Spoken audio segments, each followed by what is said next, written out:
And good afternoon, everyone. We are going to take a look today at this is the middle school assessment coordinator meeting for January 2024. We've got a lot of ground to cover, a lot of things going on in this coordinator world. And so I'm going to jump in with the slide deck. I'll share my screen with you and we'll get going right away. So today's agenda, we're going to just, again, go over resources. We are going to be spending a little bit of time just kind of finalizing the details about access testing. So those of you who are only involved in access testing, you won't hurt my feelings if you say, okay, I'm done, and then move on with your day. But we are also going to spend a little bit of time just ensuring everybody's clear about winter screeners. A big chunk of the time will be on the forward exam, specifically on what changes have taken place. We'll spend most of the time next month on all the details about logins, tickets, all that kind of stuff. But there's some preparatory work that needs to be done, so that will be included in today's conversation. Dynamic learning maps, and then for our schools in grades 7 and 8, every 3 years there's something called the Dane County Youth Assessment. So we'll be talking a little bit about that. It's a survey, and then just some reminders and questions. So let's move on. I just want to make sure you know who it is that's around and supporting you. So our team, as you may or may not know, is myself, Sarah Wallner, and Jamie Anderson. From Student Services, and any questions about accommodations, 504 plans, etc. Stacy Will is always the person that we go to. Ben Kolash from Multilingual Programs, anything with an English learner, questions, concerns, process. And finally, if you're looking to really hone in on the data that comes from these assessments, Lindsay Mitchell is the person that we want to connect you with. And so she is supporting middle schools in that endeavor. So school improvement process, etc. All right. So what kind of resources do we have? Again, those of you who've been here before know that if you haven't found the assessment website, mmsd.org/assessment, that's a quick way of getting there. We've got both a public-facing side with resources for families and the staff-only side for staff such as yourselves. Included will be things like how-to documents, etc. And so that would be a really important thing. I will be updating the forward testing page, both the public and the staff-only side, in the next 24 to 48 hours. So that's getting updated as we go. And finally, this information today and all the other meetings are located on the Assessment Coordinator's resource page. If you have questions, if you have concerns, things that you're unsure about, we are always around and available every Monday from 2 to 3. The link is in the slide deck. It's also in the running agenda.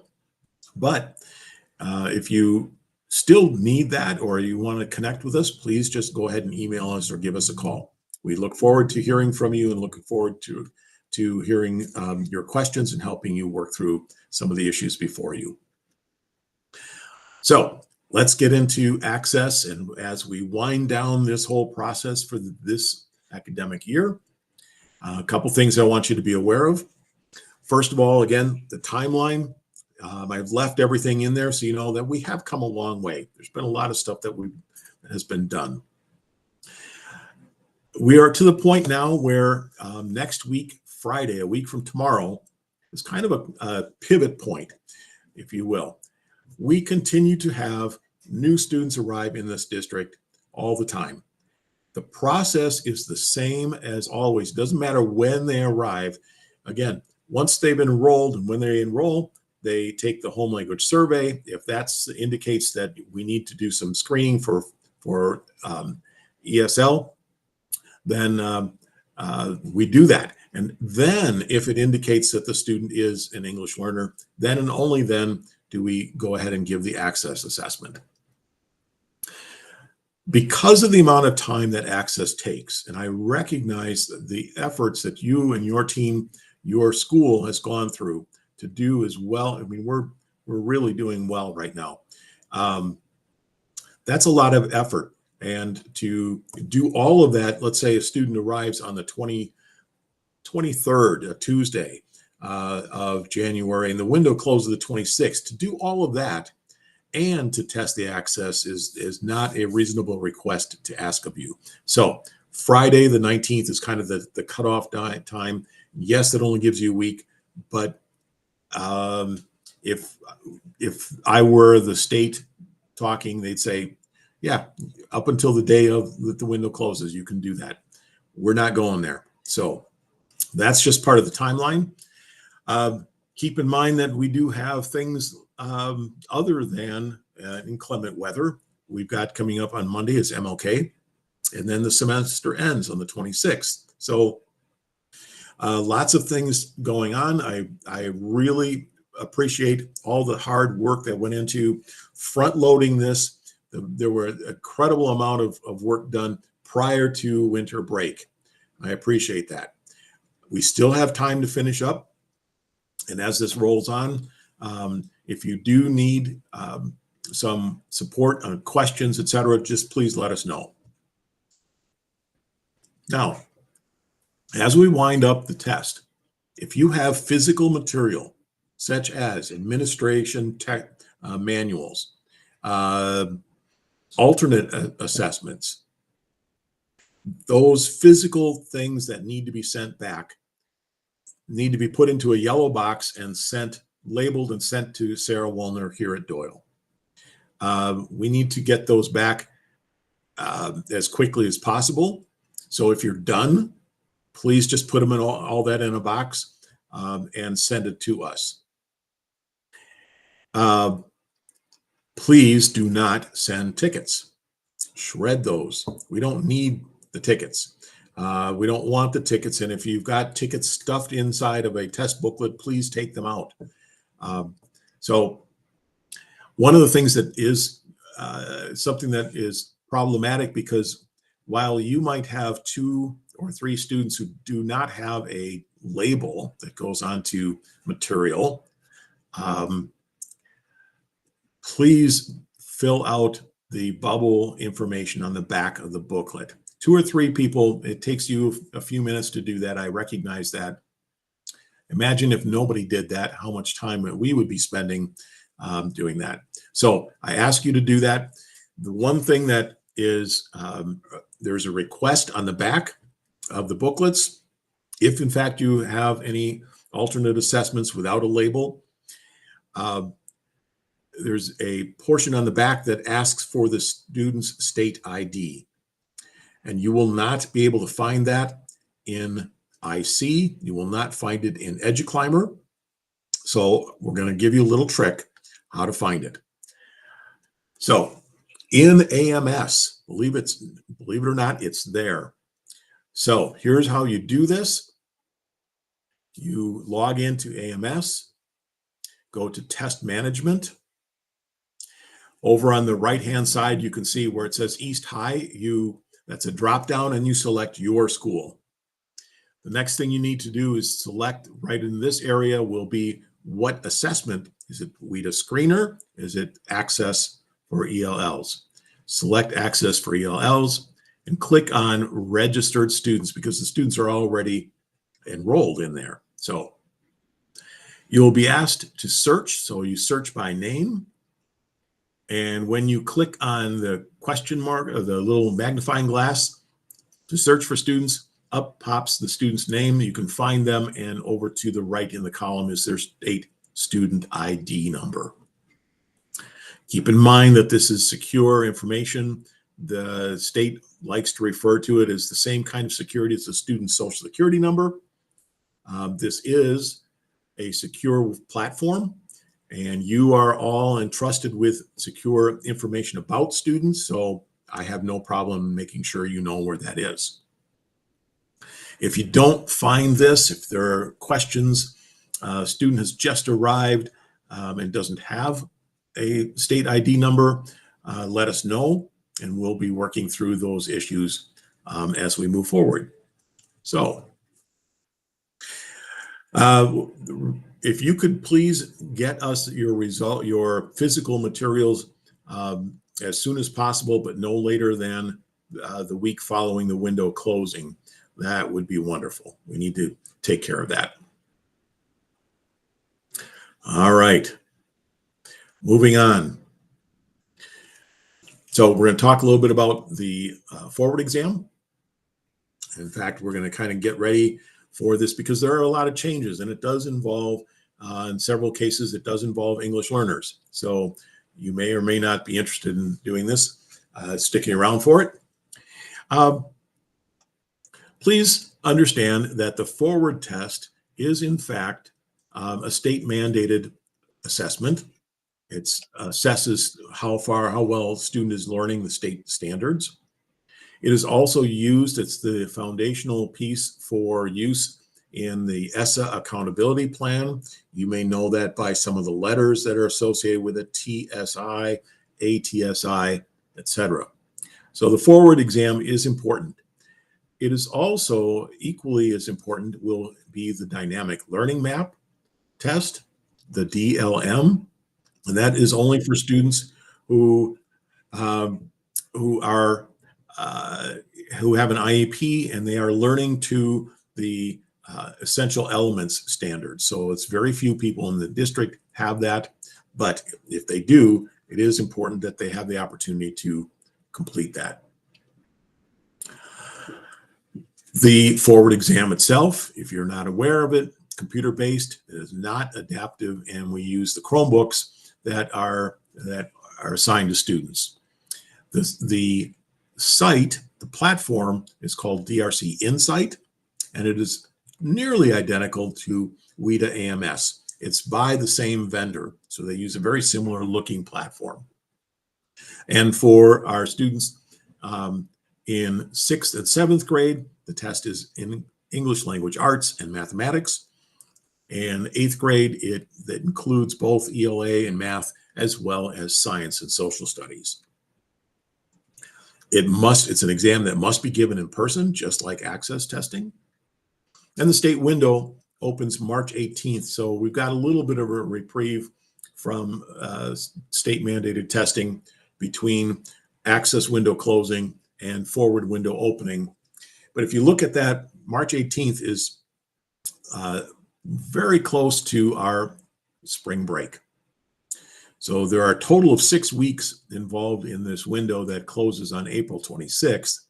The first week is prior to our spring break. The second week is during our spring break, and then 4 weeks after we get back to finish up the Wisconsin Forward test. Students will not be able to use ClassLink. Once again, we will have tickets for them.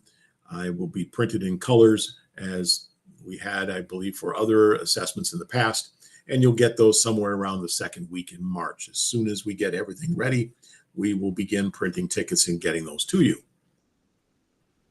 Since it is on a Chromebook, I just want to make sure that you understand that just like Access, the Chromebooks need to be up to date.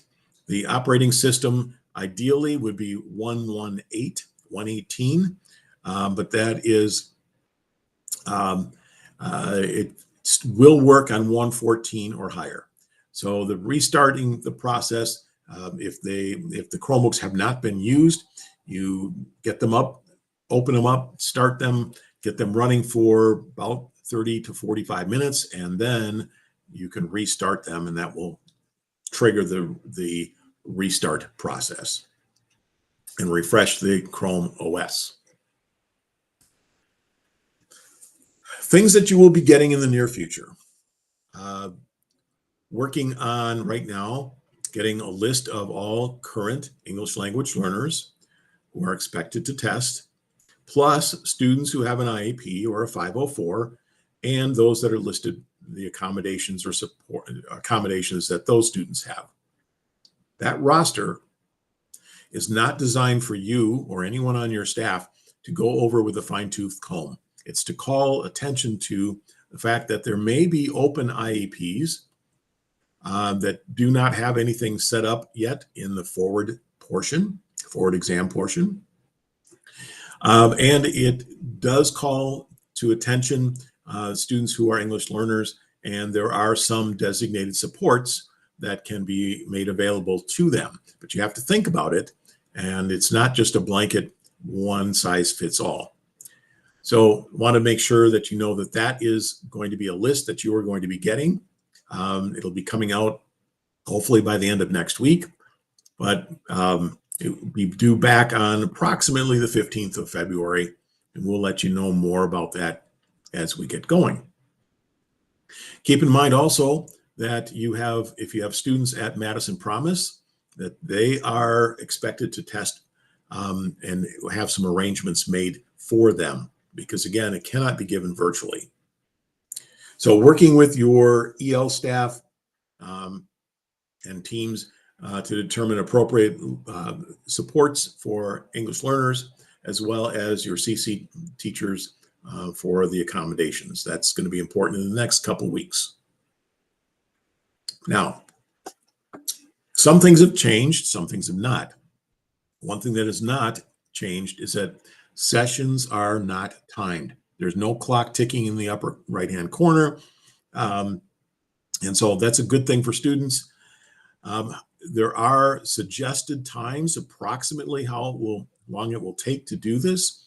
And this is created by DPI because they've got millions of tests now, and they know approximately how long it takes the vast majority of students to complete the test. What has changed this year, and we'll go into a little bit more detail in a moment, is the English language arts section. The entire section has changed. There used to be something called a text-dependent analysis. That is gone. That no longer exists. Instead, there are 2 language arts and /writing sessions.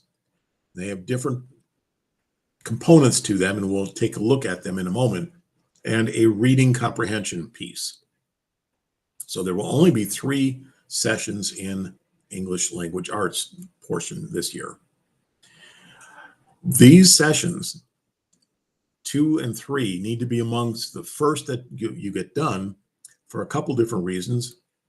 One including scoring, because these are not machine scored. They need to be scored by hand, and the sooner that we can get those back to the state for scoring, the better off we're going to be, and we'll be able to get our data back sooner. Now, because of all of this new assessment, we'll talk a little bit later about staff involvement and helping to set the cut scores and what they call range finding, and we'll share that information with you. There are 2 sessions of mathematics, and for those in 8th grade, 3 sessions of science and social studies. So let's take a look at the times. This gives you the approximate time for each of the content areas by grade level. So you can see 6th, 7th are pretty identical. 8th grade is a little bit longer in mathematics, and then has the 2 additional portions of science and social studies. English language arts, the first 2 sessions are 45 minutes, and the third is 35 minutes. So a little bit of time off from that.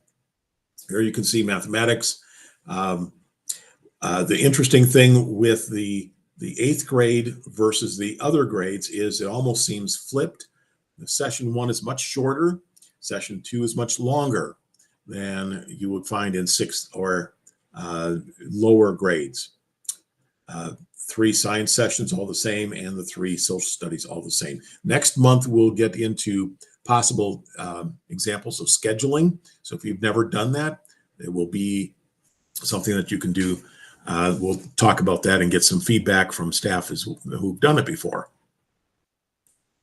So what I'd like to do is I'd like to take a moment and talk about the different changes in the sessions for English language arts. This is an example of what's on the sample test, and we'll talk about where you can find this, which should be open to you and to your staff and to students.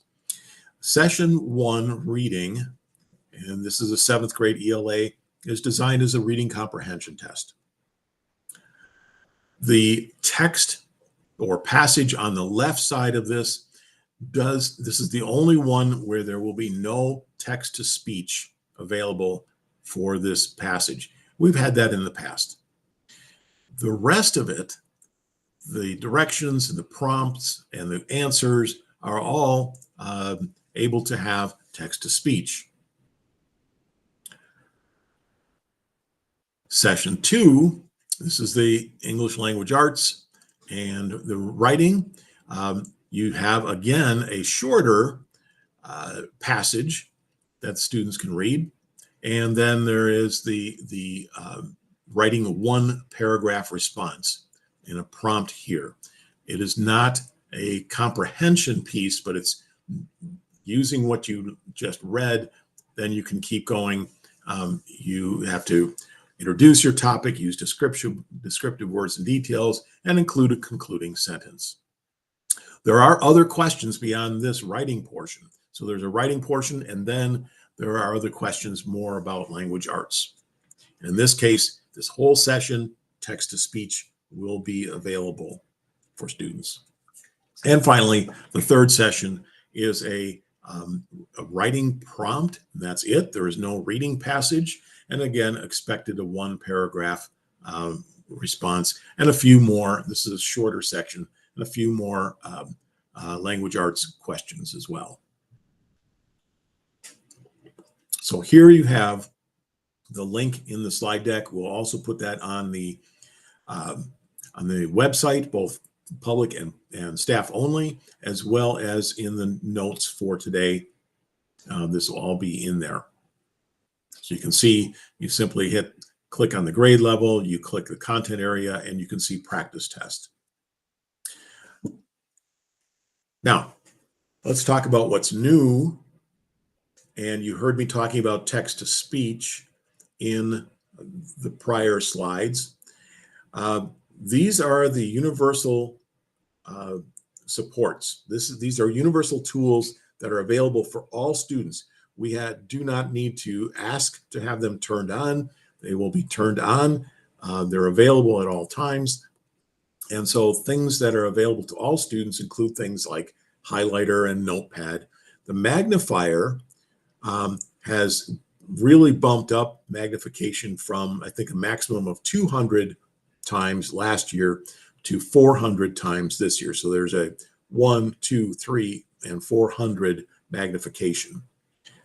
You ought to try it to see what that looks like, and hopefully it will help more students who need large print. Here's the real important piece that I want everybody to listen closely to. One of the universal tools that's available is text-to-speech in English. Text-to-speech is now available to all students. You do not have to request it. There's no such thing, again, as we had in the past, struggling readers where you needed to add or ask for text-to-speech. This is a tool available to everyone, which is a great thing. I also want you to think about middle schoolers, or students of any age for that matter, in a classroom taking a test with text-to-speech and playing it at different volumes. So guess what? You will need to have headphones for all students who are taking this test. Okay, Cara, you have a question. I was just wondering on that one section that you were mentioning, like session 1 for the reading comprehension. I believe it said no text to speech on the passage or on that particular section. Is that like for nobody then, or would there be an option there for students with accommodations? Great question. So the text-to-speech that I'm going to refer to right here would be text-to-speech for all, and that will not read the reading passage because the purpose of that particular session of the test is reading comprehension. So you need to read it and then writing and answering questions about it. Now, if a student has an IEP that says that they need text to speech, this is a case in which you would probably be looking at a human reader versus text to speech. In the past, we've had a lot of students with a human reader. I think that's going to change this year simply because of the text to speech being available. However, a human reader would be someone that it was going to have to do that. And again, now we're talking one-to-one for that session, for every session. That session alone, if they can't read it because of a disability, then yes, you would need to set up a human reader for the test. Not sure if that completely makes a satisfying answer, but. And I'm going to bump in to add a little more to that.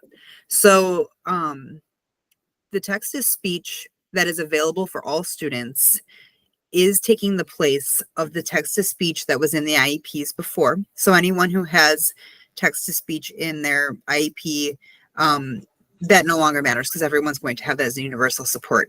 For reading passages, the only way to get text to speech for that is to apply to DPI for that. And there's only the only situation in which that would be appropriate would be for a student who is newly visually impaired, but not yet proficient in Braille. So since that has become, and that's what we call a text to speech as an accommodation, that's the only one that can be set up differently than the universal support. And according to the new accessibility guide for this year, which we did link in the agenda if you want to kind of look through these changes, for read aloud, it is not supposed to be used with text to speech. So you are supposed to choose one or the other. And we are working right now to gain clarity with DPI whether the text to speech will no longer work once you add read aloud for a student. Is that correct, Tim? Yes. Thanks for the clarity on that. So text to speech as an accommodation is a pretty rare piece, and we do need to apply to DPI for that. So, excuse me.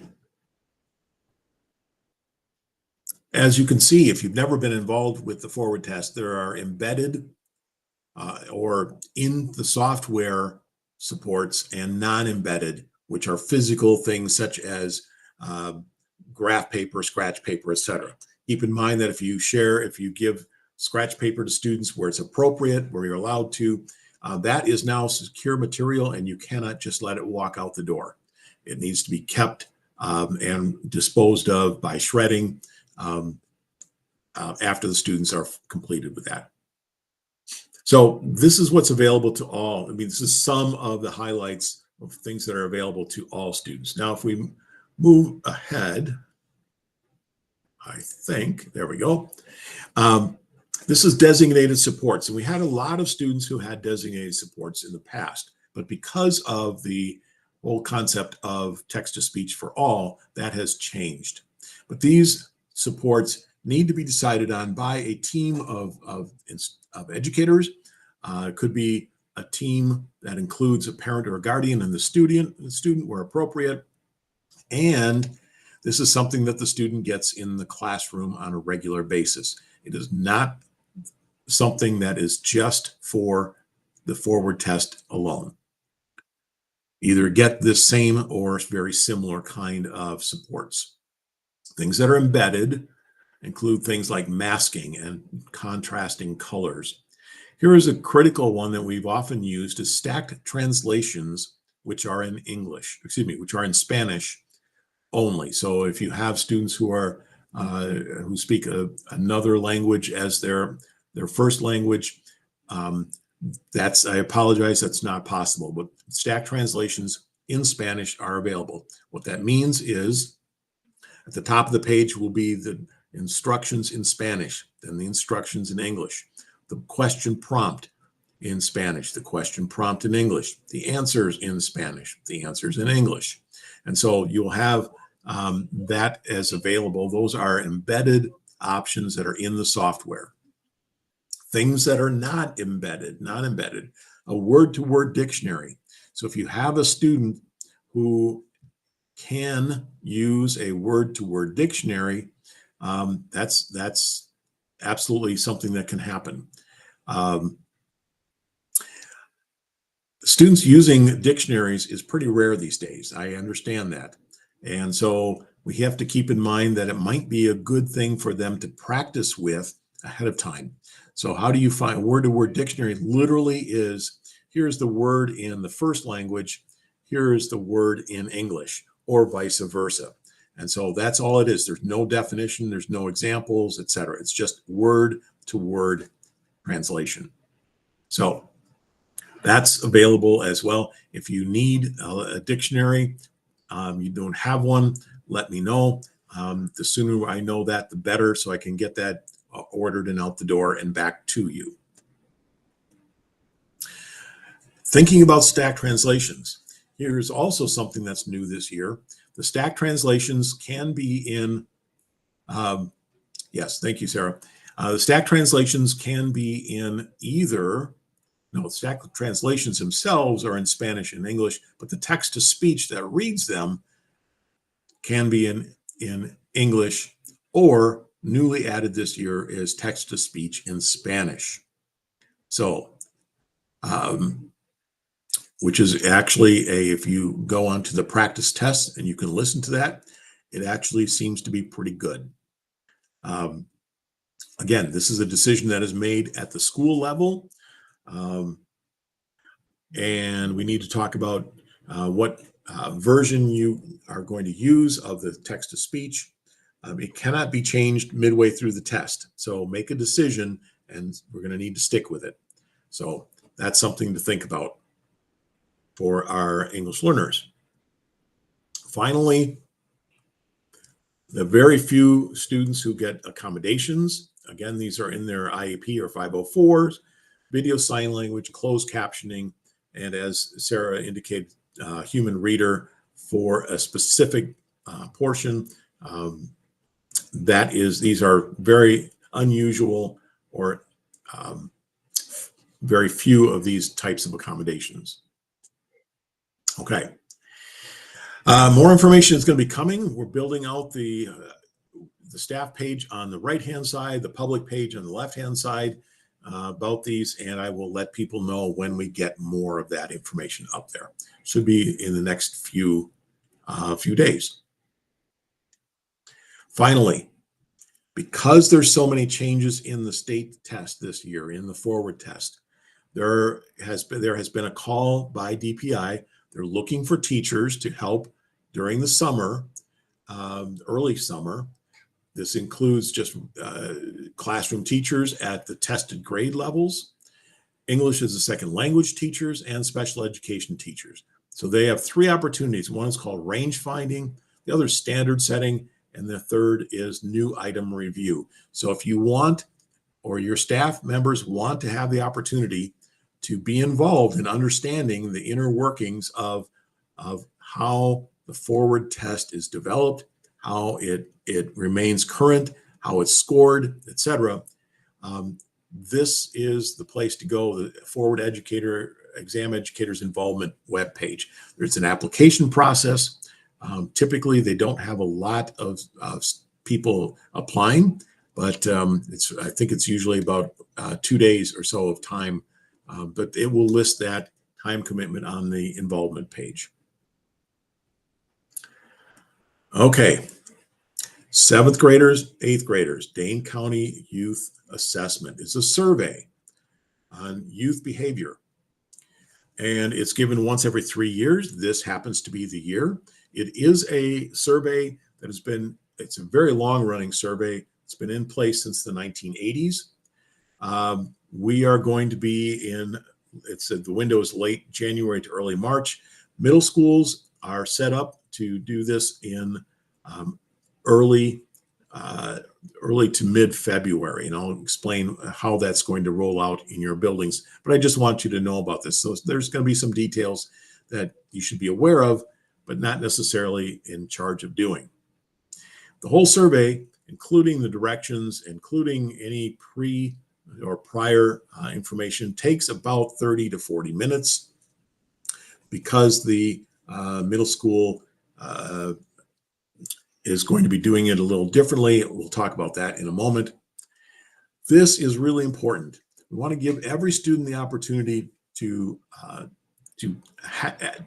respond to this survey, because your school gets dollars to support different student-focused projects. This year alone, to date, 1.1 million that apply directly to MMSD schools. So this goes to support a lot of great work with and for in support of students. So there's going to be a letter that's going out, and it'll be shared with schools, and you'll be asked to share this with families somewhere around the end of January. It's a passive consent letter. Families can opt their children out of taking this particular assessment. I call it an assessment. It's really a survey. There will be a student-created video, and that's going to be available, as well as we've been working on getting word out to MSCR. So after school programs, students will be hearing about this in multiple ways. The goal, again, is the wider voice that we collect and we hear creates opportunities for us to support students in more ways than we have been able to in the past. So this is a really important thing. Again, once every 3 years. This is going to be built into part of the advisory in middle schools, I believe in the first and second weeks of February. And again, they will take it, and it's about a 20 to 30 minute survey. I said 30 to 40, but that includes instructions, but they're going to get that all built into the curriculum for advisory. And one of the things that I keep pushing on is I want to get results back to you as quickly as possible. So I continue to work on this. When students have voice and share their concerns or their praise, it should come back to the school as quickly as possible. So that's what our work is at the district and the county level as well. All right, winding down, things that are on the horizon up next month. Next month for our meeting, we will spend the lion's share working on forward exam details. DCYA should be well in hand, but we just want to touch base on it, as well as what more detail about dynamic learning maps. All right, last thing before we open up for questions is, again, a reminder that families can opt out of any state mandated assessments, including the forward exam. We encourage students and families not to take this route simply because it helps schools as well as it helps the district. It needs to be in writing. This can be an email, could be a handwritten note, it could be a screen capture if you know that it's actually the person at the other end is an adult. But that needs to be forwarded to Jamie Anderson or myself, and we have to keep track of that across the district. Some of you have already done this before. Please continue to do that. Send us the information as you get it, and we'll make sure that we denote that in the software and keep it on our lists. And with that, how to contact us, here we are as the assessment team. We appreciate any and all questions, and we are working to support you. I'm going to stop presenting, and I'm going to stop recording, and then we'll open it up for more questions. So thank you very much.